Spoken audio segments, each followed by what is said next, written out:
Hello, friends. Today we have our first podcast with this lineup. I think you'll find it interesting. Hi, guys. Awesome. A very warm welcome to you all indeed. I suggested to Jack and Joe that we take a look at the Left Political Prisoners Support Fund because it's such an interesting and ambiguous organization that supports just about anyone. But just how leftist they really are, we'll find out together right now. So, the Left Political Prisoners Support Fund was established in June 2024. At least that's when they launched their Telegram channel. Right, so that means it's been around for a year. We're going to read about what they do here. Shall we read it? Let Joe read it. All right, go ahead. Well, the text itself is pretty cake-worthy. Sorry for bringing that up. The repressions of your Russian oligarchic dictatorship are steadily gaining even more momentum against the backdrop of rapidly escalating international imperialist conflicts, as well as the growing impossibility of maintaining so-called stability within the country by any means other than further tightening the screws. A rough nut is no master of the thread. The total number of political prisoners is growing, and the list of left-wing individuals among those repressed is relentlessly increasing as well. These include anarchists, communists, social democrats, in other words, oddballs as well as internationally known figures and ordinary activists. Listen, in the Soviet Union, for example, there was an article, I think it was Article 58, and political prisoners were defined according to it. If you were imprisoned under Article 58, that meant you were a political prisoner. But they don't have anything like that at all. Their political prisoners are just whoever they decide to label as political prisoners. Terrorists, saboteurs, robbers, fraudsters. This reminds me of an old Soviet joke where a rooster did something wrong, so they threw him into a shed and locked him up with another rooster. So there they are, the two roosters sitting together. One asks, "What are you in for?" "Well," he says, "I pooped on the mistress's head while I was flying." He says, "Really? And what about you? What are you in for?" "Me? For political reasons." He asks, "How come?" "I pecked a pioneer in the ass." Laughter. So I guess they pecked someone too, right? Every last bit of dick, down to the penny.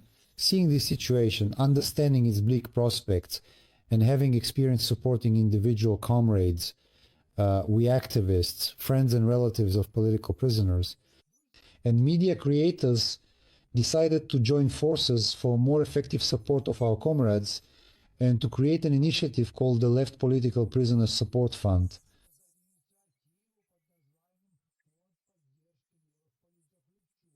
Look, what a scam right from the start. We're creating an initiative, but we're actually calling it a fund, in fact. Yeah, those are kind of different things, guys. And this fund isn't even registered, right? Well, yeah. The only thing fun about it is the word fund. That's why it's not really a fund. You know, it reminds me of the 90s when we started having all these private corporations and companies popping up.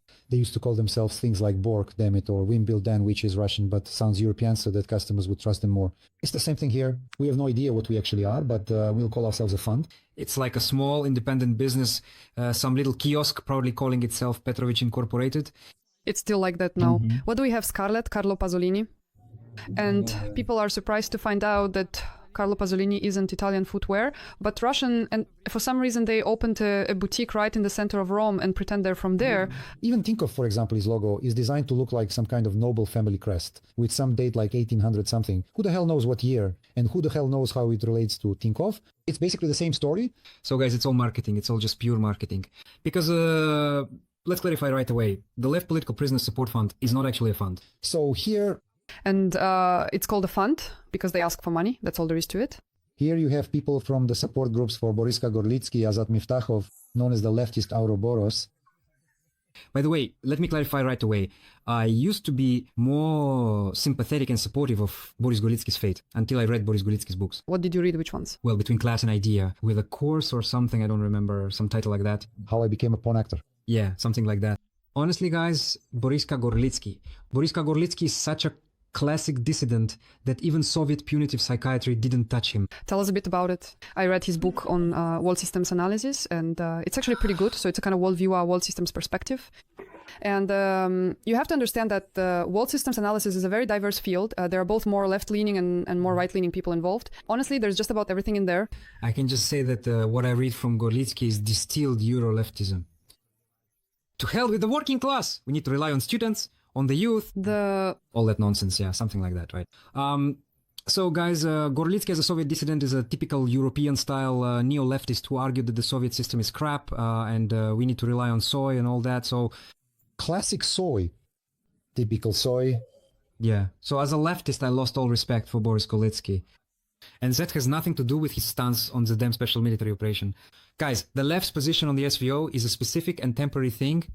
The special military operation will end. But what are you going to do next with your position, the one you used to draw such a dividing line? When the special military operation ends, all those leftists who fought with each other over the war, they'll all start making up again, forming alliances, splitting up. It's all those same fractals.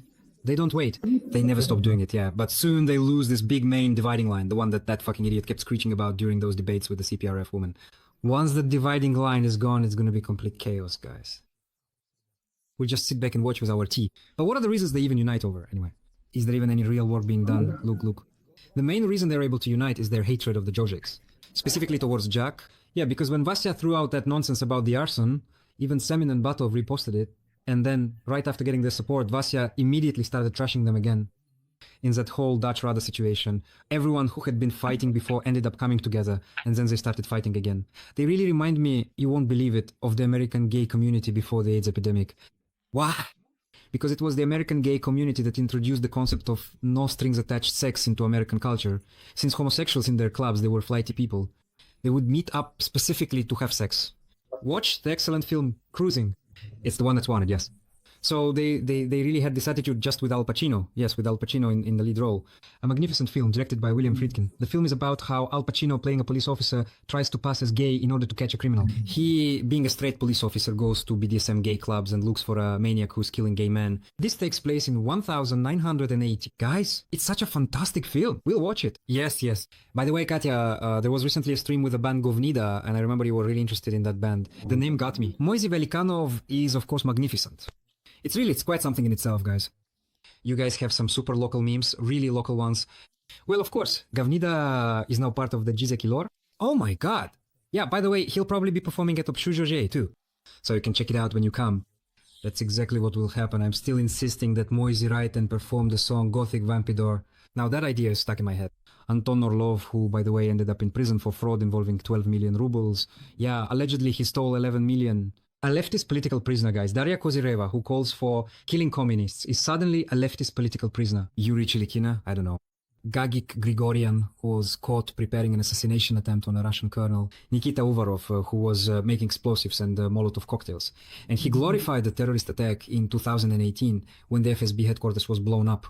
The defendants in the Tayuman case, I haven't looked into them at all. What do you know about the Tayuman case? Honestly, I don't remember anymore. We'll check further in the channel now. And we hope that over time, other groups will join this initiative. Especially since the number of left-wing political prisoners in Russia is already in the dozens. My god, dozens. Which you yourselves, for fuck's sake, just made up, right? Dozens of people in a country of 140, how many is it? 6 million? It reminded me of a sitcom scene when some city lunatic is yelling, "You won't defeat us all." There are dozens of us. Dozens! And honestly, guys, it just looks utterly pathetic. Dozens of political prisoners in a country with a population of 150 million.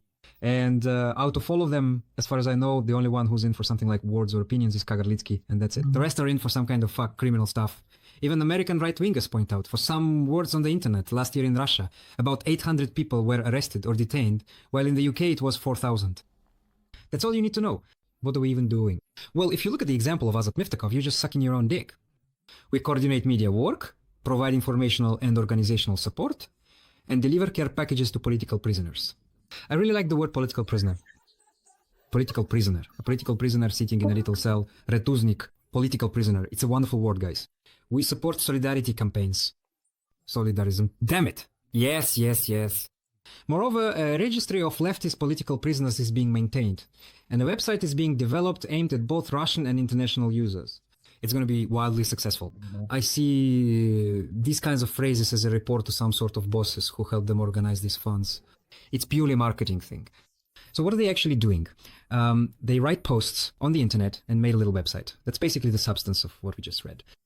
They write posts on Telegram. It reminds me of how that fucking idiot with such wild self-importance wrote about how much useful stuff she did today. You know, it's like, worked on the script, peed, pooped, yeah? Got up, cried, jerked off, pooped, as they say.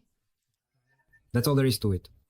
That's a description of the activities, the daily routine of these leftist activists. We're already collecting 150,000 rubles a month. Basically as much as the Jojo guys collect in a single stream. Losers, damn. Well, losers or not, but again, I just don't believe that their subscribers are actually sending them those amounts.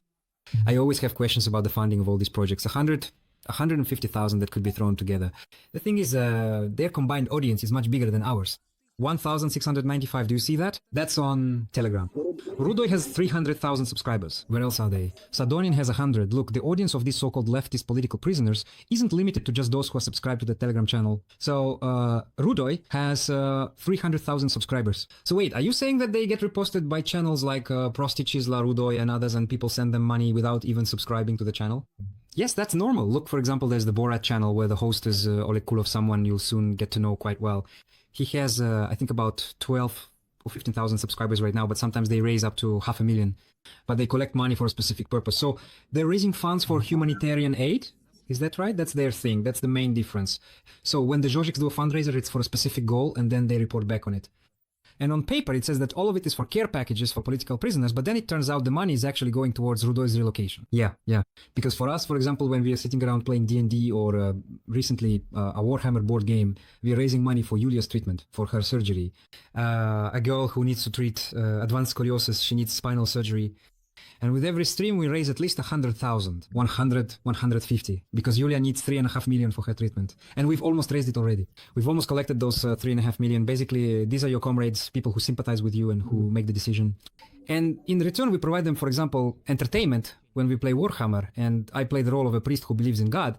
And I play the role of the local cop. He's our arbiter. Yes. By the way, he actually reenacted a scene from the movie Black Rose by Alexander Nevsky. He was menacingly eating a loaf of bread. He literally says something like, otherwise I'll eat another bun.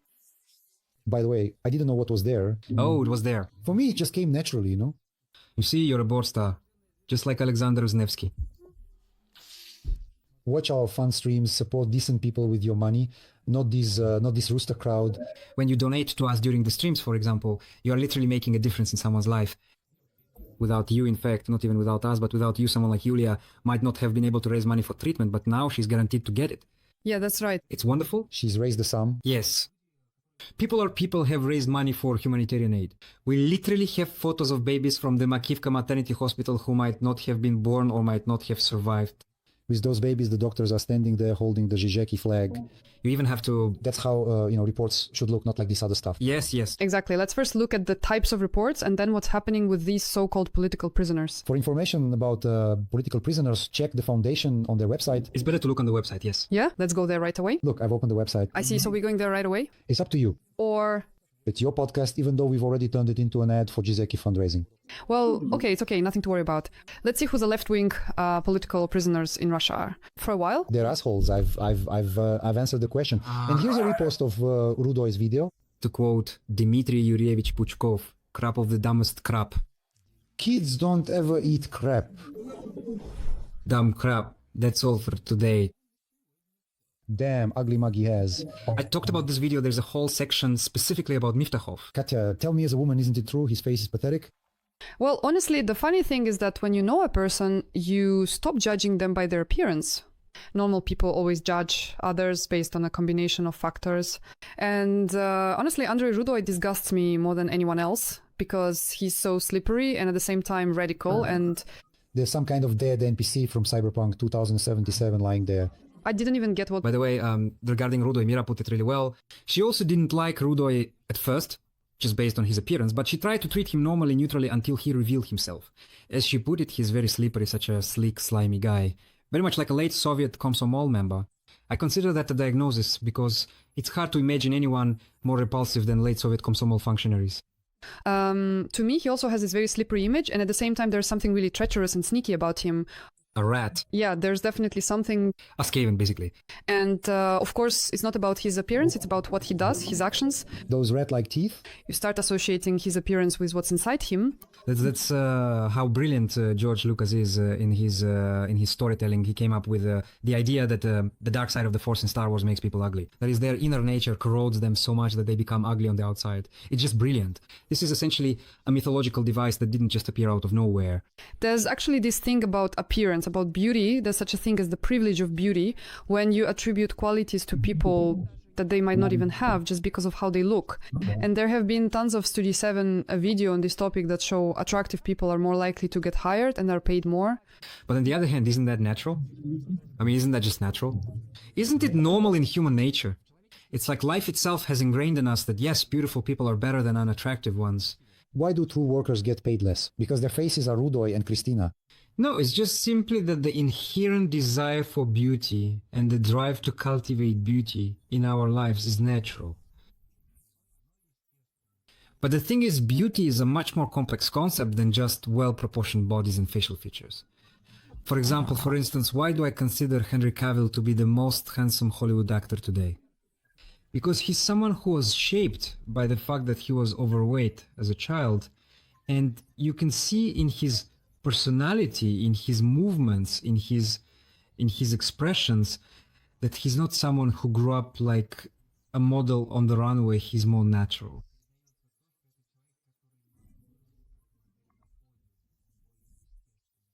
In general, it should be said that people who weren't very attractive as children, but then blossomed at some point, this especially applies to young people, are much better in terms of their human qualities. They are more responsible, they are less self-centered, and they spend less time admiring themselves in the mirror. And these masculine qualities, when on the one hand, you're good looking, right? But on the other hand, you don't consider yourself as such. That's really cool. When you achieve a certain level of physical attractiveness through self-discipline and working on yourself, you realize that it's an artificial construct, not something that was instilled in you from childhood as a natural part of your essence. In other words, for you, your appearance is something you wear like clothing. But if you were raised from childhood as someone whose looks are their foundation, you might later develop serious mental health issues, for example, when you simply start to age and your appearance begins to fade. I think we've gotten a bit off track.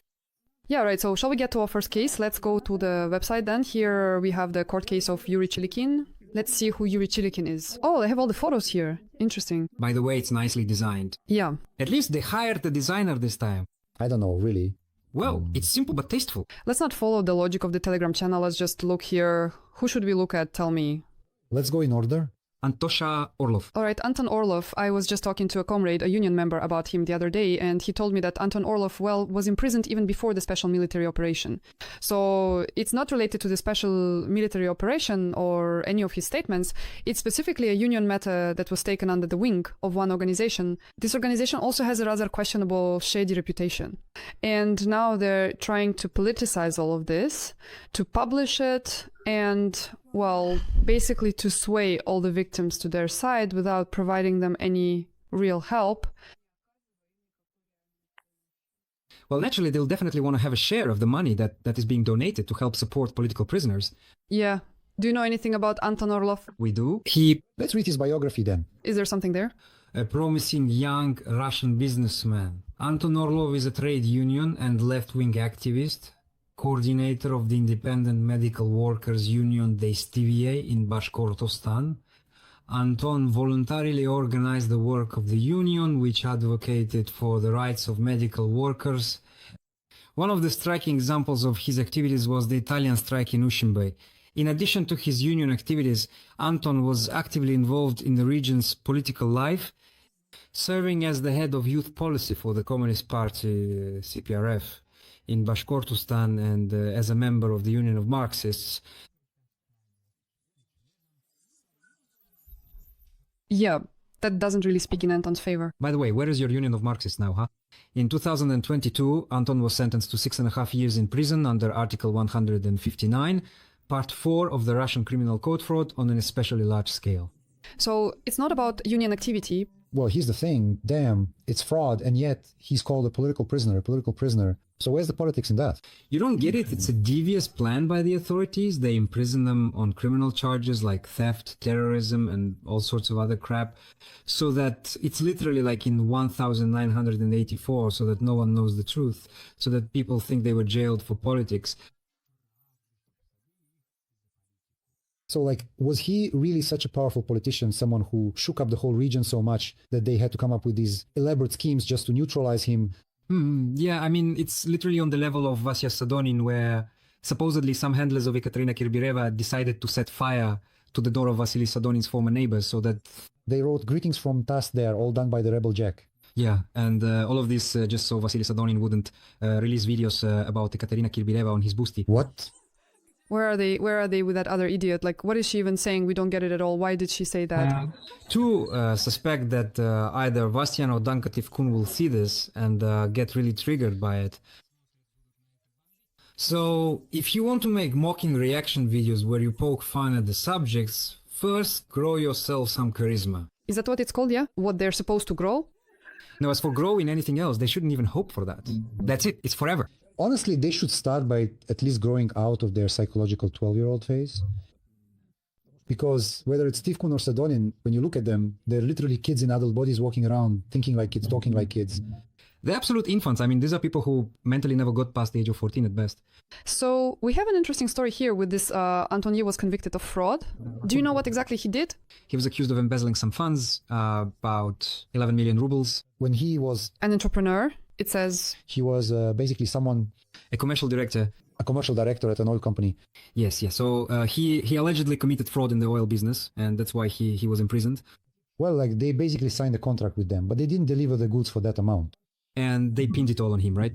Well, yeah, because he was with someone else. By the way, someone else from his business colleagues was also convicted. So he wasn't convicted with other union members, but together with other businessmen. Just, for the record. Yes. Well, I have to say, by the way, that I actually have examples from my own life where people had criminal cases dumped on them like that, especially fraud cases. But in those cases, it never reached criminal prosecution. It just ended with them being fired from the company, kind of like a black mark, so that the person simply couldn't work in that particular market anymore. So overall, I have seen things like that happen. All right, let's say it was pinned on him. But again, what does that have to do with being a political prisoner? If that's the case, then it's just the usual mess related to business matters. Someone stole something and then pinned it on someone else. Tell me, in this article here, let's just read further. Does it actually say specifically why he was charged with fraud? Go further, scroll up and back. Nothing. In connection with which specific union activity, with which particular case of union involvement, could this case have been pinned on him exactly? Doesn't matter, man. The guy is involved in union activities. So whatever he's accused of, it means it's political, it's personally against Putin.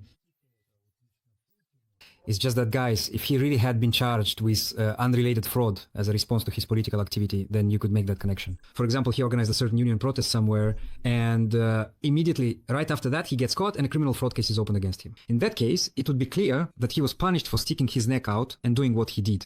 But if he was just vaguely involved in some kind of union activity, and then suddenly, for this abstract involvement in union work, they start putting him in jail, that means they're lying to you. It's exactly the same as the black or gay issue in America. It doesn't matter why the person is in prison. Whether he robbed someone, killed, or committed some kind of fraud, they say he was in prison because he's gay. Exactly, yes. I just don't see the logical connection here unless there was some specific incident, some concrete action on his part that preceded and could be directly linked to the repressions against him. Well, yes, here you would need to find some specific interested party if you're accusing them of deliberately taking him down for some political ideas. Guys, the idea that some abstract evil authority suddenly decided to imprison Anton Orlov is highly unlikely. And moreover, framing him under some unrelated article and not charging him with, extremism or discrediting. They could have just, suddenly accused him of preparing some kind of armed uprising. Why not? Again, this raises a question. This organization, the Fund for the Support of Leftist Political Prisoners, if they have, competent, adequate lawyers who are capable of proving a person's innocence, again, I know political prisoners from Ukraine, for example, Pavel Volkov, a man who was imprisoned in Ukraine on certain charges. So you were sitting on the Ukrainian correctly? Yes. Well, I mean, he's a decent, normal person. Now he lives in Russia. Sorry, I'm not Ukrainian. What I mean is that even there in Ukraine, his lawyer won his case, he was awarded compensation and everything else that is supposed to happen in such a situation. Now he lives in Russia. Here, the courts in Russia are clearly not like those in Ukraine. And that's the kind of thing I'm talking about. They're truly fascist. But all these issues, or at least many of them, can be defended through legal means. If there were an organization that actually collected real money and genuinely provided help, then maybe it could do something. But as it turns out, that's not the case. And here, Ekaterina, they explain to you that under no circumstances should you try to resolve such issues in court, and especially not win the case, because that would create the illusion that in Russia you can achieve justice through the courts, and that is very harmful to the leftist cause. Here I have to refute that they do mention in some of their reports that they collected some money for a lawyer for someone. You understand, I'm not saying that they didn't collect. I'm saying that it's in their interest for these people to stay in prison as long as possible and serve as cash cows for them. Alexander Batov practically said this directly. It's not beneficial to win cases in court against right-wingers and the state, to defend rights, to stand up for justice, because it creates the illusion that justice is possible for the left in Russia. Yes, so for them, this is a key point. All these people, even if they are good people, are interested in keeping these people in prison as long as possible. And this human rights organization will do anything except actually defend their rights. That's how the meme was born. They do mention that they're raising money for lawyers. So at least some part, according to their declarations, their formal reports. At the very least, they claim that, yes, they provide legal support. How so? Legal support for them is raising money for lawyers. They don't have any lawyers of their own. They don't have their own lawyers. They pay for outside lawyers. The reason for the criminal case was his business activities. However, Anton's supporters believe that the case is politically motivated and connected to his activism. So is this the whole argument for why he's a political prisoner, just his biography? It's because his supporters think so. So basically, we could just as easily set up a website and claim that everything is motivated by, say, something gay or weird. Like that he was imprisoned for corrupting minors? For example. And Anton's opponents believe that he was in prison because, yes, he's a pedophile. So, damn it, your argument is that his supporters believe one thing, and our argument is that his opponents believe another. Essentially, they are equivalent. That's what I think. That's how I see it. But they're the majority. And their position is based on that. Anton's support group and his lawyer claim that the charges are unfounded. Damn, well, if his lawyer thinks so, then damn it, surely the lawyer is an impartial party. Well, if the support group believes it, then it must be true, guys. Well, yes, there are things like open court, where all of this is shown publicly with arguments. But today I had a closed court session. That means... I mean, a lot of things from there can be published. So it's not even about whether the court session itself is open or closed, but rather that the people involved in the case and those who want to draw attention to it can easily make all of this public, right? If that's what they're doing? By the way, yes. In fact, this website would be the perfect place and time to lay out exactly what happened, why it happened, and in whose interests Anton might have been imprisoned. Where then is the inconsistency in the charges? Why does the support group consider these charges to be unfounded? Why can they argue that he was imprisoned for his union activities? But none of that is here. Yeah. What arguments did they present in court, and that the court ignored these arguments because it was biased? And in general, was the defense strategy based on the idea that he was actually being imprisoned for something other than the article he was charged with? Let's, I don't know, maybe Azat Miftakhov? All right. Where is he? Over there? He's... God, that's just really creepy. You know, he has such an expression on his face. I just think, well, in one of the Friday the 13th movies, if Jason Voorhees took off his mask, his face would look something like that, just absolutely insane. Well, I'm not one to judge people by their appearance, but... But in this case, I can't keep quiet. It's just obvious that the person's unwell. That's it? Let's just really clarify right away for a second. Right, she's in the room, yeah. This person is famous for being able to give himself a blowjob. Oh my god. Oh my god. Guys, let's do this. I'll put this photo right here. Sasha, let's put up the photo. Come on. Stas has a video on Boosty where he literally puts these photos up behind him on a green screen, full screen. Help! Help! But we'll blur them a little because it's unbearable. Honestly, for me, even just looking at it is kind of rough. Actually, blur it, there's already censorship on it. Yeah, let's do it that way. So guys, this isn't a joke, we're not making fun of anyone.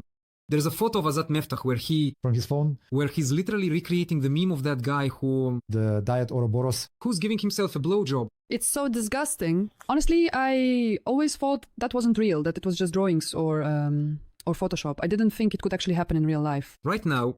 Are you just jealous that girls definitely can't do that? Why not? I don't think guys can do it either. Most can't, but he can! No, I just want to clarify that we're not saying Azat is a bad person, because he can give himself a blowjob. We're just laughing about it right now. Flexibility, respect. I mean, the guy... That's actually the only plus we see in him, yeah. The guy is really flexible. Well, sorry, but the person is clearly seriously mentally ill if he's even doing things like that. Doing it is one thing, but if he's taking pictures of it and keeping them on his phone... Oh my god! What's the question? And he keeps them knowing, damn it, that he's involved in this kind of activity, which could get his phone confiscated. Or maybe he's doing it on purpose, you know? He's like, Conrad Major, take a look. By the way, not long ago we had a discussion with subscribers on Telegram about whether everyone keeps compromising photos, especially, you know, nudes and so on their phones, so... Well, I keep Jack's nudes, yeah. No, but actually I do have some photos that I took to track changes in my weight and physique in front of the mirror.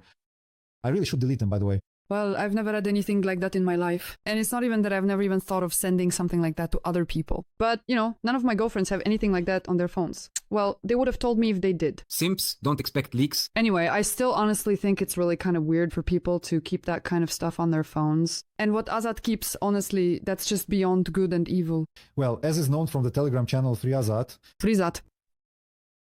Freeze it.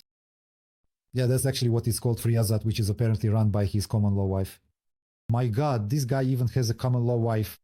You'd think, why would he need one? Or is she not a common law wife, but officially married? Well, anyway, according to her, Azat was moved into the offended caste precisely because of those photos. That's a great public defense strategy for a revolutionary fighter, telling everyone he's been labeled a petuk and disgraced. Well, in my opinion, not unfortunately, I haven't kept up with the current criminal slang for a long time, since I found it repulsive for many years. We are on the Free Azat channel, they call it omitted or offended. The simply offended are not necessarily those who were subjected to homosexual rape made into a rooster. The offended are those who have no rights. That is... the untouchables. Yes, essentially it's the caste of untouchables. It's quite possible. Look, roosters, they are divided into regular and working ones. The working ones are those who have sex, and they usually do it for cigarettes, for tea, things like that. Unfortunately, I've long since lost touch with what's current. The thing is, all this criminal stuff is constantly changing, and what was relevant, what I knew in the 90s and early 2000s is no longer relevant today, unfortunately. Or maybe fortunately. In short, according to what's known from the Free Azat channel, because Azat Meftachovkov is considered offended, he was transferred to a special cell for the offended. And on the Free Azat channel, they even say this was a kind of accusation towards the prison staff. He was moved to a place where no one bothers him. Wait, yes, with a complaint against the prison administration, like they're supporting segregation of inmates by caste, as if would you rather they put him in with the Blatnier criminal elite? Was he really being harassed every day there or something? Maybe Azat wouldn't even mind. No, you see, they just moved him to a cell with another petuch, outcast inmate. The rooster says, "Who are you?" "Me," he says. "I was hiding explosives here." There was a family involved. Ugh, cockroach. Get away from me. Warden, get this faggot away from me. So basically on the Free Azat channel, they're seriously claiming that the authorities, in order to put Azat in danger, put him in a cell with another offended inmate who, because of Tourette's syndrome, involuntarily shouts out slurs like faggot and other things all the time. Maybe he only shouts those things involuntarily when he sees Azat? That's actually a fact. As a matter of fact, and this is a conspiracy theory, the plot of lawlessness, where a political prisoner is set up by authorities and handed to criminal bosses, who then rape him. God, this is so surreal, it's hard to believe. Let's read it. By the way, Lawlessness is actually a good, powerful film. And here they are, seriously writing that this is their great revolutionary, an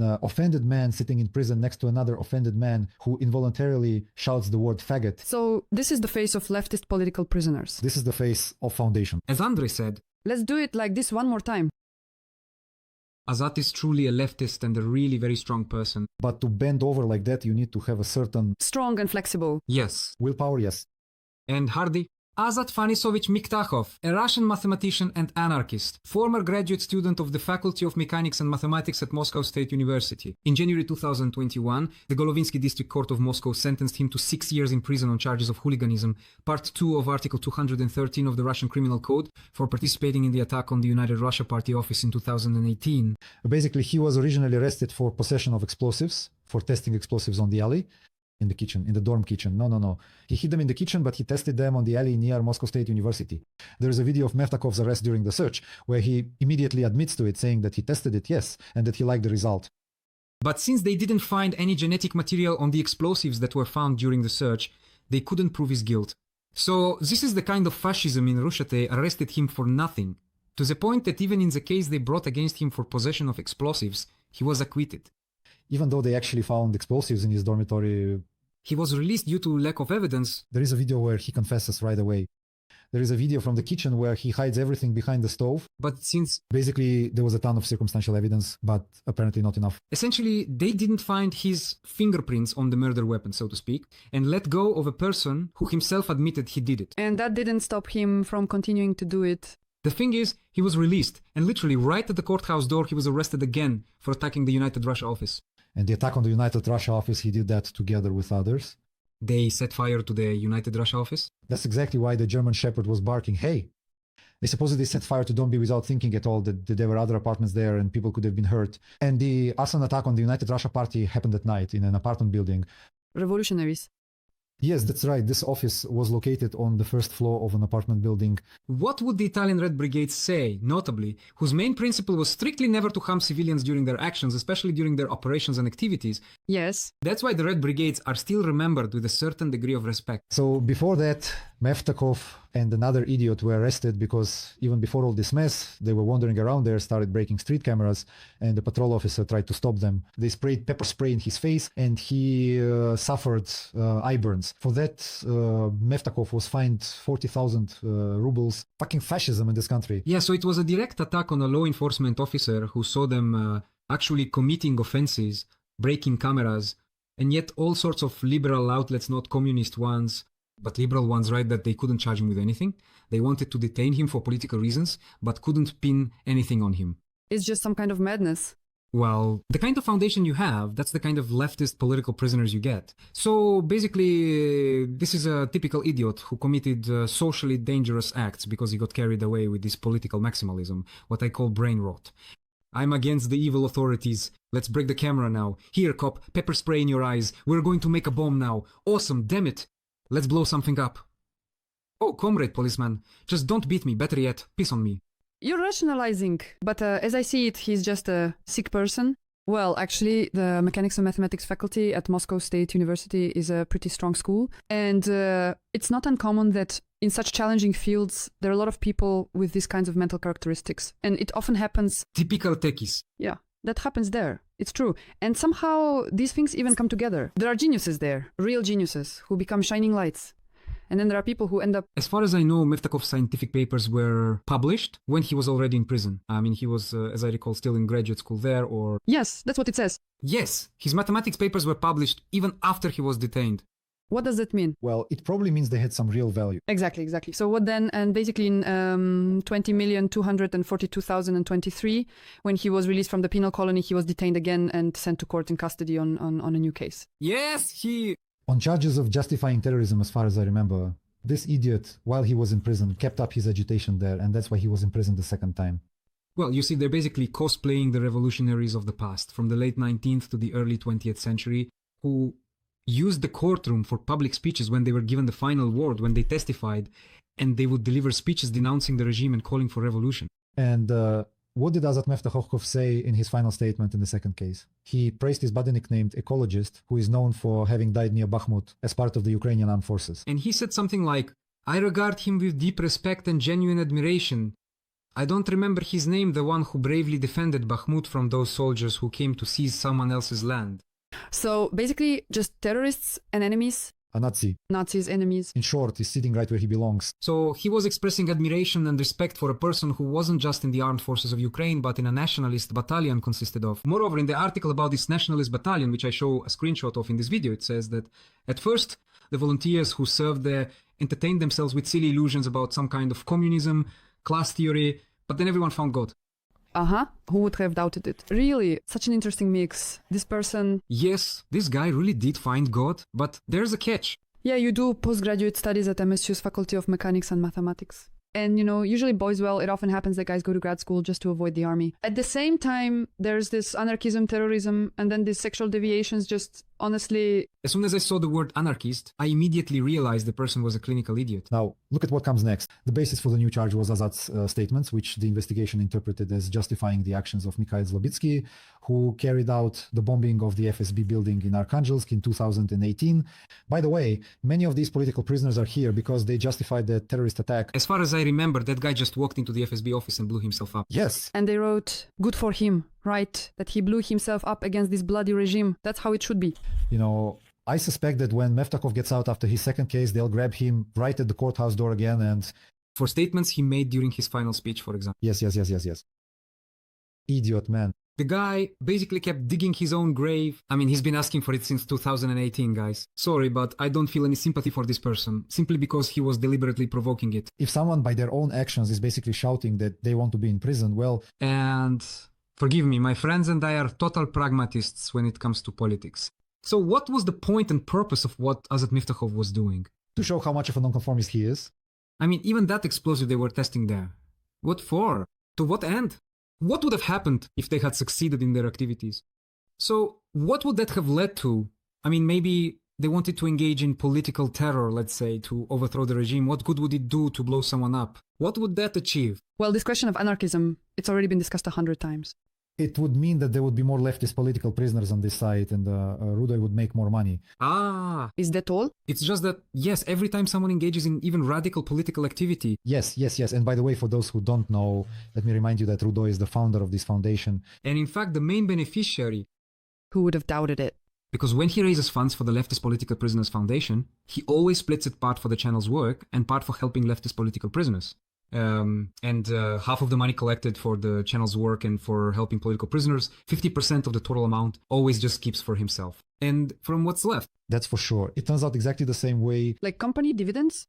When he released tracks in support of Kagarlitsky, he only gave half of the proceeds to Kagarlitsky and kept the other half for himself, even though essentially he's exploiting the track. Kagarlitsky's face is right there on the cover. In general, you have to understand that when someone claims to be an anarchist in 2025, it speaks to their low level of theoretical preparation. It means he probably has a photo on his phone of himself giving himself a blowjob. Anarchist detected. Opinion rejected. It's just the fact this has been discussed so many times already, and the position... Anarchists and social democrats are all a bit crazy. Only anarchists can be rowdy on top of that.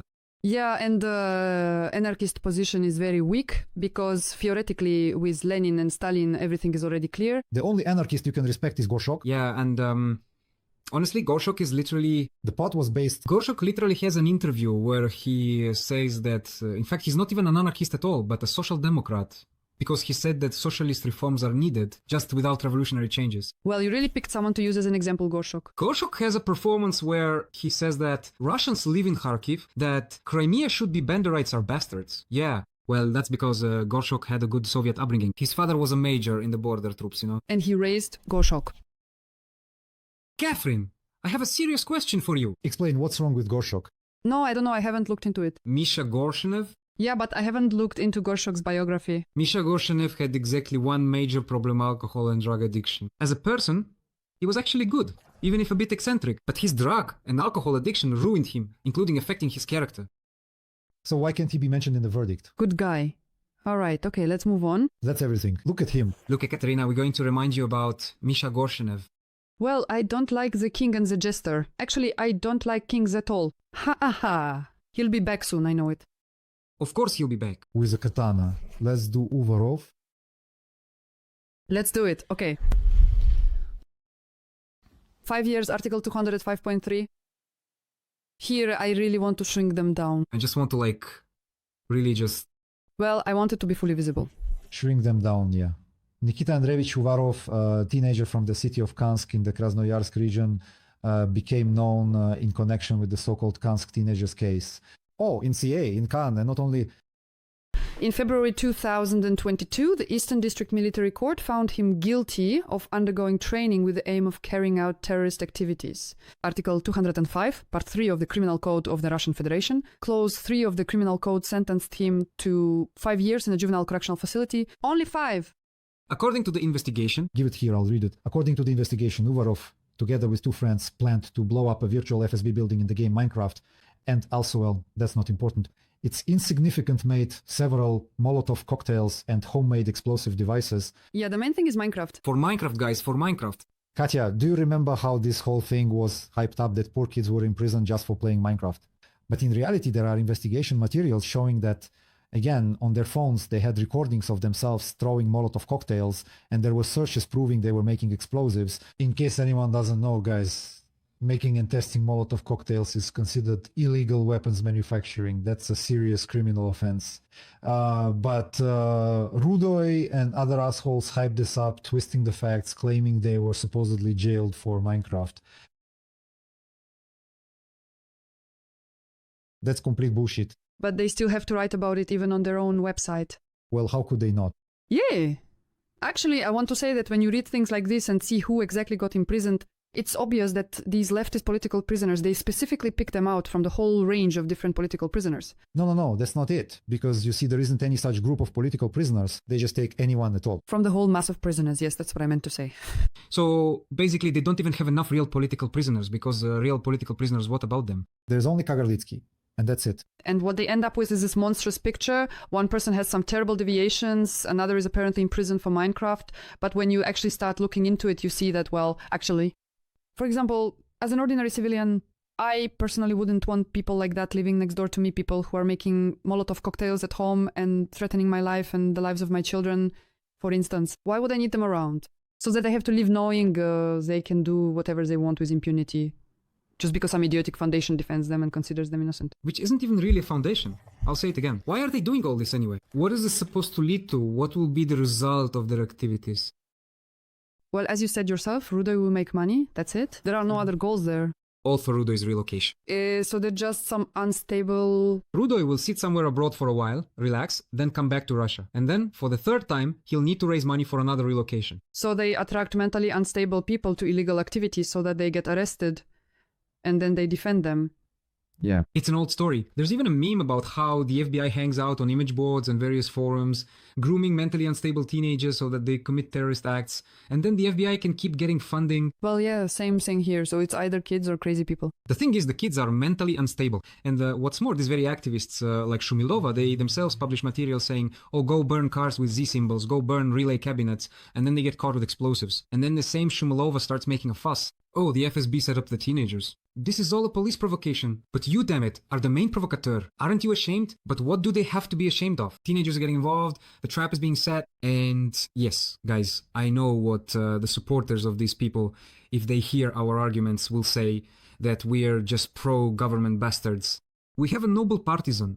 Anti-imperialist activity. No, guys, what you're doing is bullshit. Pointless and senseless, cruel and socially dangerous actions. You're not doing politics, you're just messing around. No, I actually think that this particular foundation is setting up unstable people and profiting from their misery. These are people who actually need treatment and guidance. I send you a snippet from the upcoming video. This Sadorin chick is basically saying that people with PTSD should just be pushed even deeper into this kind of madness.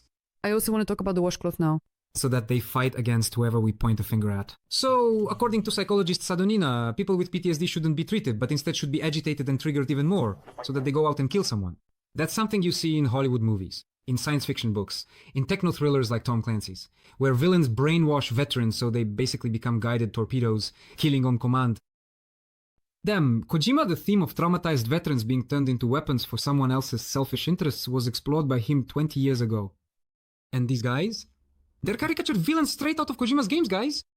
Only the stupid and pathetic. I hope you understand what he's talking about. Yeah, everyone gets it. Everyone gets it. It's all okay. I don't mind. As they say, you're a ginger Marxist goof, you don't know anything about pop culture. It's just that Hideo Kojima is the creator of the game, the Metal Gear Solid series, where themes of veteran experience, the alienation of soldiers from society, and PMCs are explored. And these themes were being explored back when PMCs weren't even mainstream yet. Okay. Do we need anything else here? Well, not here. Molotov cocktails? How about we get Daria Kozyreva? By the way, Nikita Uvarov also has some remarkable photos where he's distributing posters that glorify that very terrorist attack in 2018, the one we mentioned earlier. How old is he? He was 21, and I think he was actually taken in when he was about 14. Wow, seriously? And he sits the whole way? Well, as far as I understand, he was imprisoned. But from the age of 14, full criminal responsibility kicks in. Daria Kozyreva. Well, sorry, but here you can already tell everything just by looking at her face. But for me, with the previous one, Azat Mevtekov, it was even more obvious. Here, come on, girl and girl. Well, you see, Ekaterina, you're a woman. You don't understand women as well as we do. All right, then. Go ahead. Figure it out. Actually, I'm not talking about appearance, not about the face. I'm talking about the eyes. I really know a lot about women's eyes. That's why you wear glasses, right? Yes. Just like Karmakov, right? No, not like Karmakov. I can tell what kind of person a woman is just by looking at her eyes. Sounds like those killers who used to cut out eyes. Cut them out, yes? You'll be playing the victim in my video? All right. Daria Alexandrovna Kozyreva, a Russian activist from St. Petersburg, is known for her anti-war protests and criticism of the Russian army. In December 2022, at the age of 17, she wrote the words, "Murderers, you bombed it, you Judases!" on the Two Hearts installation in Palace Square, which was dedicated to the brotherhood between St. Petersburg and Mariupol. What fucking heroism, seriously, just to mess up and ruin an installation that actually carries a positive message that St. Petersburg is helping to rebuild the city. And again, guys, for what and why? Ask the question why and for what purpose. For what purpose? And again, I see a 17-year-old girl, and it's obvious she wasn't just sitting in a vacuum and came up with this all by herself. I mean... Yes! She's a member of some anti-war feminist community or something, that kind of thing. Which probably also has ties to the Left Prisoners Fund, right? The feminist anti-war resistance is practically a creature of, if not US aid, than something very similar. No, these are basically just feminists. I get that. I mean, is she part of that group? Yes, I think so. I think she joined them.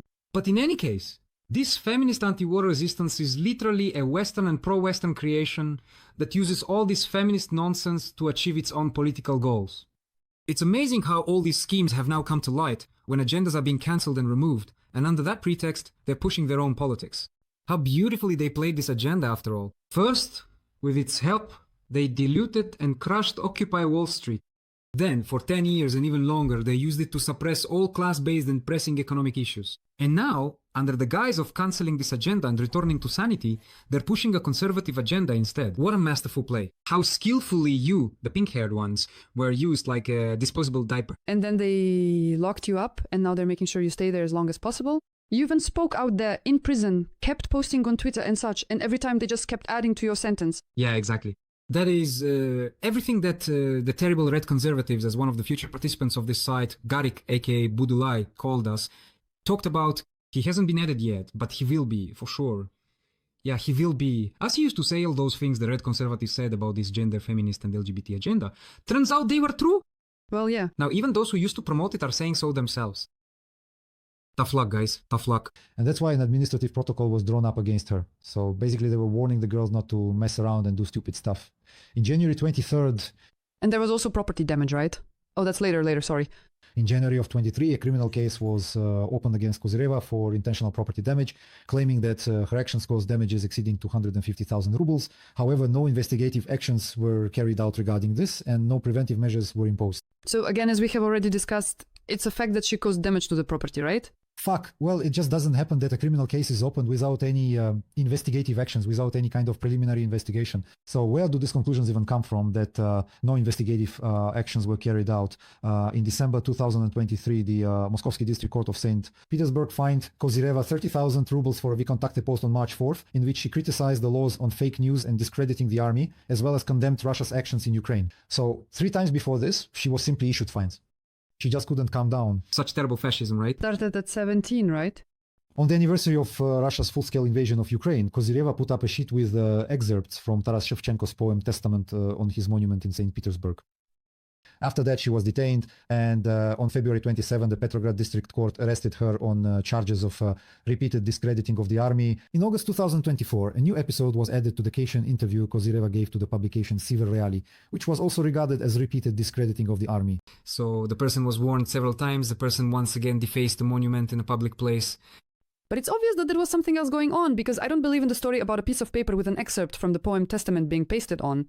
For God's sake, she wasn't arrested because of the content of that excerpt. She was arrested for sticking some crap on a monument in a public place. Guys, that's a violation of public order. It's like Duby wrote that Uvarova was imprisoned for holding signs in support of Meftiakhov. In reality, if you look at his posters, they're expressing admiration for the 2018 terrorist attack. And he has nothing to do with it at all. I don't believe this is about the poem. It's just that most likely it's simply not mentioned on the website.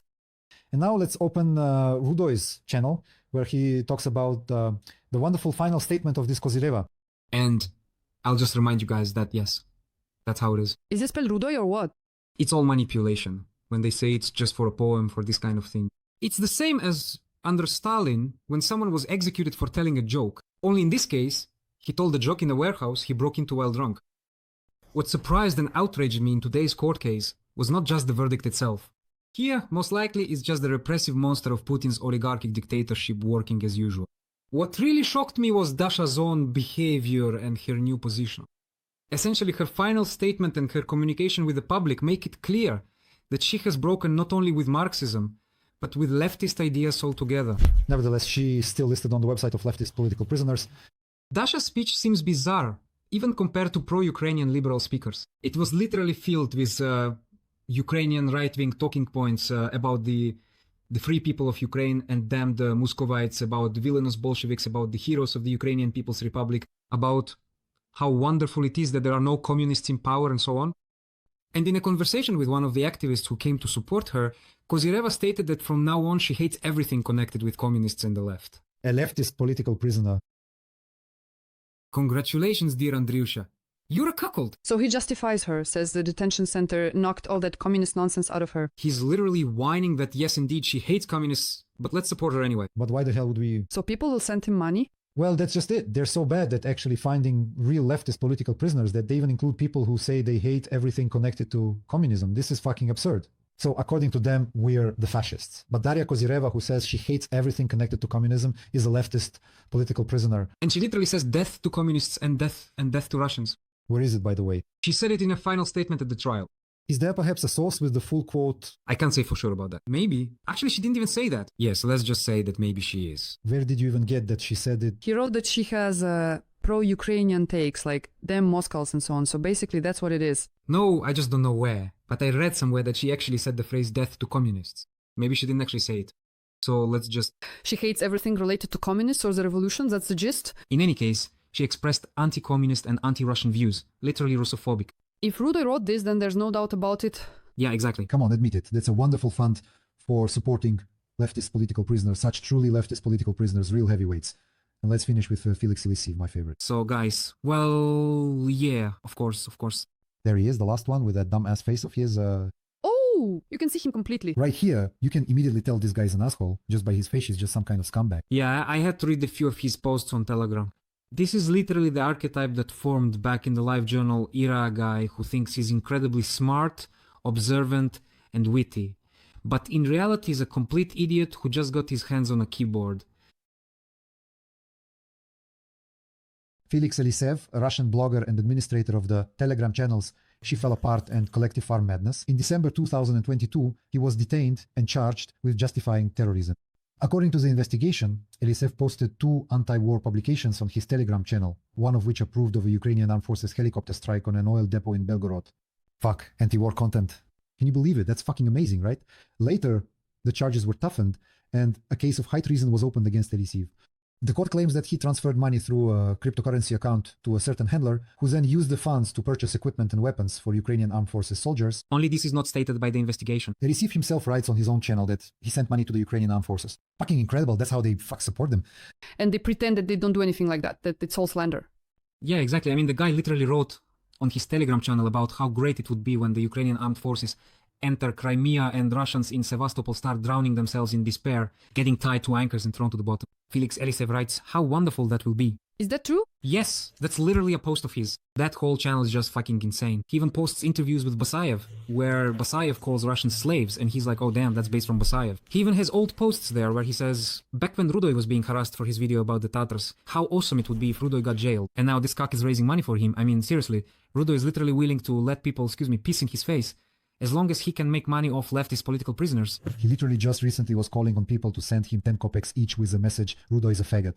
Damn, Dima Hamburg was already advising Rudoy back in 2023 on how he could properly monetize his streams. He just sits down on stream, turns it on, and for example sets up a 250 ruble donation that triggers a video clip of Goblin saying, Rudoy, you're a recruited scam. The stream just starts, and every second he gets these donations with that phrase. He just sits there silently and makes an incredible amount of money in an hour.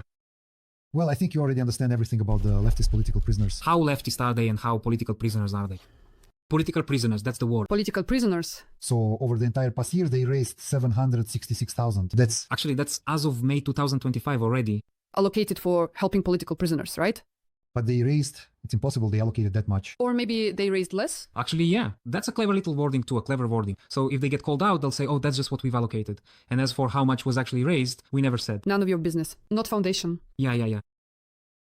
By the way, speaking of all these posts, I get a lot of friend requests on VK, all sorts of different people. And so my newsfeed... Everyone in Lesnik Bures supports us. And that's it. Well, actually, they're also supported by Rapcore because most of the calls... Prime numbers. Yeah, most of the calls to donate to the Left Political Prisoners Fund were actually on the Rapcore channel during their streams. And by the way, they removed it, but before, in the supported by section, they also listed their own Telegram channel, but for some reason they took it out.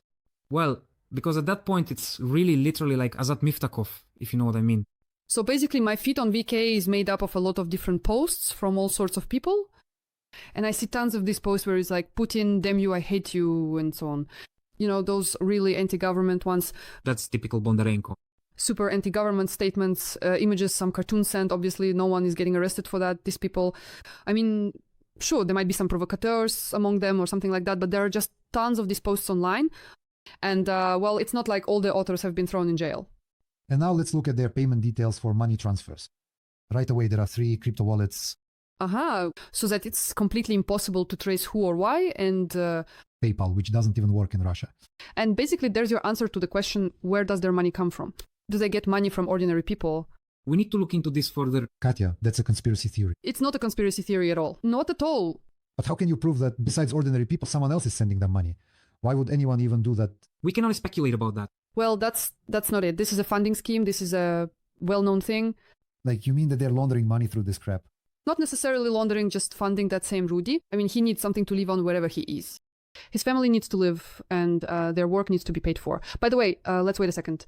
By the way, let's mention, for example, that this fund for leftist political prisoners actually hired Sadonyan's wife as a psychologist in order to... She hasn't been hired yet. They're just talking about the possibility To allocate her money from the funds collected for this foundation to pay for her activities. to mess with the minds of people with PTSD. And yes, we should clarify here that Sofia Sadonyan's wife is supposed to be... A psychologist. Yes. And it's assumed that she will work with participants of the special military operation to treat their PTSD. Treat. Yes. And the way she plans to treat it is just beyond comprehension. She tells people, like, well, obviously your brains have been washed, that you're fighting against fascism. That's why you feel bad. It's Putin's fault. In reality, you're bastards and fascists. You're child murderers. So it's literally... Ease your troubled conscience now. Go and kill our enemies. Yes. So it's literally imposing the Vietnam syndrome on people. Yes, it's clear. It's clear why you have PTSD. After all, you went to that kind of war, an unjust one. Well, now it's time for you to repent. And are you really to blame for going to war with weapons in your hands against poor, unfortunate Ukraine? You're bad people. You need to atone for your guilt. Yes, and we come to the point that this activity is being funded, or at least it's assumed that this activity will be funded by the Fund for Left-Wing Political Prisoners, which has the resources for these things. And actually, it's a well-known fact for a long time now that after the Second World War, it became common worldwide practice to finance various dubious operations, especially of an educational, social, or propagandistic nature through such schemes. And when your main wallets here are crypto wallets, it's obvious that this is the perfect setup for pouring ideas into people's heads. But unfortunately, we can only assume this. We're assuming... We can only speculate. We can't state anything for certain. Alas. Besides, they don't have any proper reports on their activities at all. Look, the first thing is that there are 3 crypto wallets, then PayPal, which doesn't even work in Russia. Next, the Russian bank is temporarily unavailable. And in general, there are no Russian banks at all They used to have one. that could be verified. They used to have Raiffeisenbank, which, even at the height of the sanctions, always remained available for SWIFT transfers from Europe. And then there was Ozon Bank. Now it's no longer available. Ozon Bank was available literally just a month ago. Well, and Boosty is the last Russian service left through which you can withdraw money if you're abroad. And by the way, there are big questions for Boosty. Boosty, you're blocking decent Russian guys, but you don't block these political prisoners. They started banning foreign agents because basically a new law was passed there. That foreign agents are not allowed to monetize their content. Not exactly, rather, foreign agents are allowed to collect donations, but they can't release paid content. So if they release any exclusive content that can only be accessed by subscription, they get blocked for that. So Boosty blocks. That's why Rudoy Commendable, Boosty. Commendable. Rudoy made all his content publicly available because of this. So basically, yes, it's fine. Because he has monetization schemes. They can no longer monetize properly through Boosty, meaning they can't release any exclusive paid content anymore. They get banned for that. To boost his credit, they do follow these rules. Well, in short, Boosty complies with the laws of all the countries where they operate. That's it. So Boosty is actually trying to Sit on all the chairs at once. maintain true neutrality, basically. That's how it is. Yeah. So are we going to watch anything else from them? Is there any point? No, we've pretty much seen everything. We even talked about Sadonyan's wife.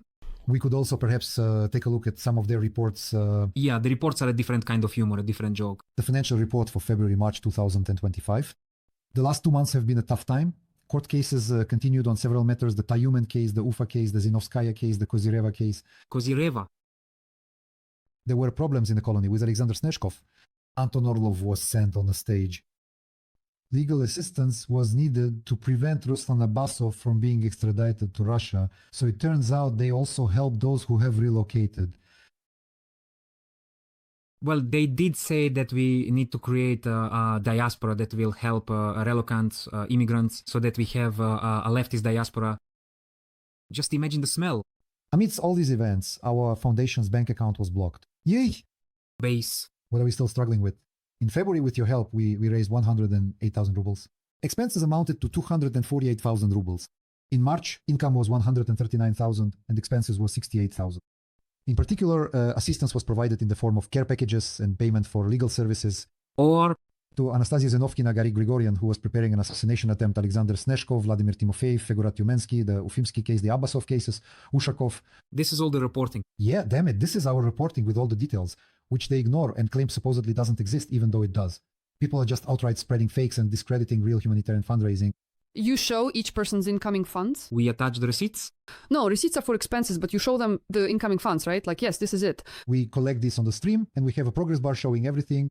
And then Olesya Klimuk also posts how many thousand rubles came in from which sender because we pass it on to them. So we don't collect and spend the money ourselves. We collect it and transfer it to Olesya Klimuk. Until my donation, Olets was banned precisely for these fees. I even had Klimuk's payment details listed there so people could send money directly to her. I really like how Bendus has organized the reporting on his Telegram channel. You can just look and clearly see the funds you sent. They get published there, and you can see, yes, that's my amount, and there it is. And Olesya Klimuk attaches this when our guys collect funds separately by request, acting without Olesya Klimuk and with someone else. And there are reports showing what was purchased, receipts, delivery notes, and photos of the recipients. Messages from recipients with words of thanks. Thank you, Zsozsek. Thank you, Jack and Joe. But here, there's absolutely nothing at all, zero. They wrote this, but it's just bullshit. They could have actually spent it, or maybe they didn't. It's unclear what it was spent on or what these transfers are. And then there are some other abstract amounts, 207,300 rubles in 2 cash boxes. What is that? Where is it? There's no proof at all that this exact amount actually came in. What if you actually received a larger amount, but you just reported this and kept the extra for yourselves? By the way, I personally don't even assume that they're actually stealing this money or anything like that. It's just that these people have absolutely no idea what financial reporting even is. Well, I do assume that Rudoi's activities and those of others are specifically funded from these sources because they don't have jobs but still manage to live on something, and that's the scheme. But the fact that they spent money on Rudoi's relocation is actually mentioned in one of the reports. Although, in fact, if you call yourself a foundation, then from the foundation's perspective, these are not targeted expenditures because your foundation is declared for completely different purposes. Yes. And they also have one more. By the way, Navalny was sentenced to prison for fraud for exactly this kind of activity, for what they're doing. And let me remind you, Alexei Navalny has died. By the way, on that channel of theirs, they also repost the Political Prisoners channel, which features Alexei Navalny, Nevzorov, and other political prisoners. So it's like, well, for them, he's also a victim wrongfully convicted on political charges, you see. And they also have, I think, Alexander Snezhkov is the bald guy, right? That guy? He's here too, actually. Supposedly an anti-fascist. There is Alexander Snezhkov, that's him. He's listed here, yes. I mean, I'm matching the face to the name correctly. Everywhere it says that he's an anti-fascist. Although if we start to look closer, we see that he calls himself an anti-fascist, but he calls Russia fascist. That is his, well, specifically anti-Russian fascist. Everyone's a fascist except me. Yeah, so Ukraine isn't fascist to them, and neither are some other Western countries. That's the kind of anti-fascism they have. And it's very important to understand this clearly when we say someone was imprisoned for their anti-fascist stance. No, they were imprisoned for calling their own country a fascist state. Well, yes, that too, among other things. Well, you don't get imprisoned just for that. There must have been some other statements as well. Not just statements, but actions too. So once again, it turns out to be terrorism on closer inspection. The vast majority of these leftist political prisoners were arrested for possession of explosives. So basically, if you call Russia a fascist state, you immediately become an anti-fascist. An anti-fascist, yes. So it's literally like that joke by Meisner about supreme anti-fascism. Only they're completely serious about it, and in the opposite direction too. Well, that's how it is. That's the kind of political prisoners we're talking about, guys. And yes, we are certainly not making fun of the very serious issue of political prisoners. We absolutely do not approve of it. What problems with political prisoners? It's just, you see, we don't think this foundation is actually helping anyone. And we don't consider the people listed to be political prisoners.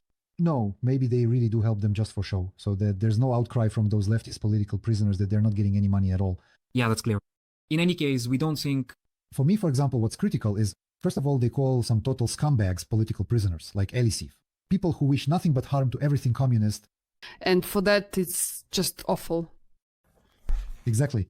And at the same time, they have no accountability to prove that the money they collect actually goes in full to the stated purposes, and yet they still have the nerve to squawk about our humanitarian aid and our reporting, even though we are 100 times better at this. I want to record a podcast with Pavel Volk as well. He's a real political prisoner, but from the Ukrainian side. So in short, there really are genuine political prisoners, but obviously they're not the people being presented here.